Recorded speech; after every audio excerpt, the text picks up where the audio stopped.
Fredrik menggunakan penggaris Petra tanpa izin sehingga Petra menuduh Fredrik sebagai pencuri. Karena tidak terima dengan ucapan Petra, Fredrik balik menuduh Petra sebagai pembohong. Akibatnya terjadi adu mulut di dalam kelas sehingga suasana pembelajaran matematika di kelas 10-2 menjadi tidak nyaman. Pak Immanuel yang mengetahui kejadian itu meminta Fredrik dan Petra secara bergantian menjumpainya setelah jam istirahat. Berikut adalah kegiatan video penerapan segitiga restitusi yang dilakukan Pak Immanuel bersama salah seorang murid, Fredrik. Halo.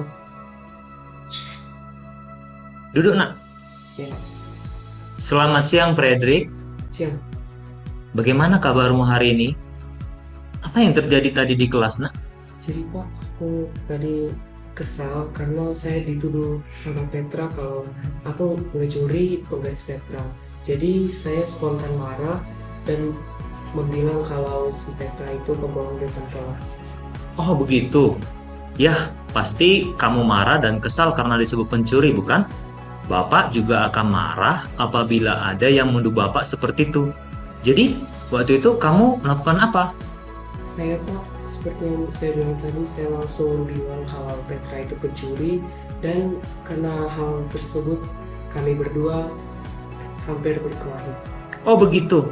Pasti kamu melakukan itu karena satu alasan tertentu, bukan? Ya Pak, saya sangat tidak terima jika saya dikatakan pencuri. Tuduhan si Petra itu bisa membuat saya mendapat surat peringatan dari sekolah, Pak. Ya, wajarlah. Jika itu benar kamu lakukan, bahkan kamu bisa mendapat surat peringatan dari sekolah dan dikeluarkan dari sekolah. Untung kamu tidak bertindak gegabah lagi dan hanya mengatakan hal itu. Ya Pak, saya masih bisa bersabar tadi dan hanya membentak saja, tidak melakukan kekerasan fisik, Pak. Jadi Pak, saya bisa mengontrol emosi saya tadi, dan jika saya tidak bisa mengontrol emosi saya tadi, bisa saja kami berantem, Pak. Ya, pasti ya. Tapi kamu tetap memilih bertahan dan bersabar. Kamu memilih untuk tidak berbuat lebih parah lagi, bukan? Ya, saya. Nah, sekarang coba kita lihat lagi tindakan kamu yang mengatakan Petra pembohong di depan kelas. Apakah menurut kamu tindakan itu sesuai dengan keyakinan kelas atau prinsip kamu, Nak? Enggak juga sih Pak, soalnya saya tadi tidak bisa menahan emosi saya dan malah balik menuduh si Petra tadi berbohong, Pak. Jadi, kira-kira keyakinan atau prinsip mana yang kurang sesuai dengan keyakinan kamu?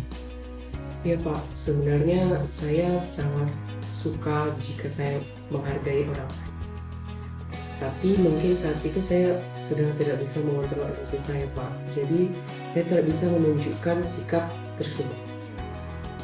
Kamu yakin tidak menghargai orang itu penting buat kamu, Nak? Ya Pak, saya yakin, Pak. Ya, setuju. Kita perlu saling menghargai. Namun, ada juga keyakinan yang kita perlu sepakati, yang perlu kita jalankan apabila kita sedang marah, bukan? Ya Pak, saya sebenarnya bisa lebih proaktif lagi, mulai dari diri saya sendiri. Saya bisa jadi lebih bersabar lagi, menjelaskan bahwa saya hanya meminjam penggarisnya si Petra dan akan mengembalikannya lagi. Kira-kira kamu bersedia tidak menyelesaikan masalah itu? Siapa bersedia? Kalau kamu memperbaiki masalah ini, kamu bisa jadi seperti apa kira-kira? Saya akan menjadi orang yang lebih bertanggung jawab lagi, lebih sabar lagi, dan tidak menggunakan barang orang lain tanpa izin orang tersebut, Pak. Ya, menurut kamu, bagaimana rasanya menjadi orang seperti itu, Nak? Pasti orang tersebut akan merasa sangat nyaman jika bisa bersabar, mengontrol emosi, dan bisa menahan diri, Pak. Baiklah, kalau begitu. Mari kita bersama-sama memikirkan bagaimana memperbaiki masalah ini. Terima kasih. Kasus 2. Hari itu, kegiatan pembelajaran terakhir adalah pelajaran matematika. Ketika Pak Immanuel sedang menjelaskan konsep trigonometri, beliau mengamati ternyata Yavanka tidak memperhatikan penjelasan yang diberikan dalam waktu yang cukup lama. Yavanka tampak keasyikan sedang sambil senyum-senyum sendiri. Ternyata ia asyik bermain game online. Pak Immanuel memanggil Yavanka namun ia tidak mendengarkan. Setelah beberapa kali namanya dipanggil Pak Immanuel, ia akhirnya mendengar. Dan ketika Pak Immanuel menanyakan tentang pemahaman mengenai konsep persamaan trigonometri, ternyata Yavanka masih kurang mengerti. Lalu ketika akan menutup pembelajaran, Pak Immanuel bertanya apakah Yavanka bersedia untuk melakukan restitusi dan di ruangan guru. Yavanka bersedia setelah semua temannya meninggalkan ruangan. Berikut adalah hasil restitusi yang dilakukan Pak Immanuel bersama Yavanka. Yavanka, kamu tahu kenapa Bapak meminta kamu tinggal di ruangan ini, nak? Pak, tadi saya kurang fokus belajar. Ya, kamu kelihatannya tidak memperhatikan Bapak. Tapi, kira-kira Bapak tidak meminta kamu tinggal di ruangan ini untuk menghukum kamu ya, nak? Supaya kita bisa mencari tahu kenapa kamu melakukan hal tersebut. Kira-kira Yavanka bersedia nggak menceritakan kenapa Yavanka melakukan hal itu? Jadi Pak, sebenarnya saya baru game Pak sama main terus pas Bapak menerangkan ini Pak. Jadinya saya kurang mengerti Pak kalau pas Bapak naik sama saya. Ya, tentunya pasti Yavanka tidak melakukan itu tanpa alasan, bukan? Bisa ceritakan, nak, kenapa kamu melakukan hal itu? Jadi Pak, sebenarnya saya itu agak kurang bisa fokus sama pelajaran sama itu Pak, terutama matematika Pak. Nah, jadi Pak, saya biasanya mengalihkan fokus saya itu main-main sama game gitu.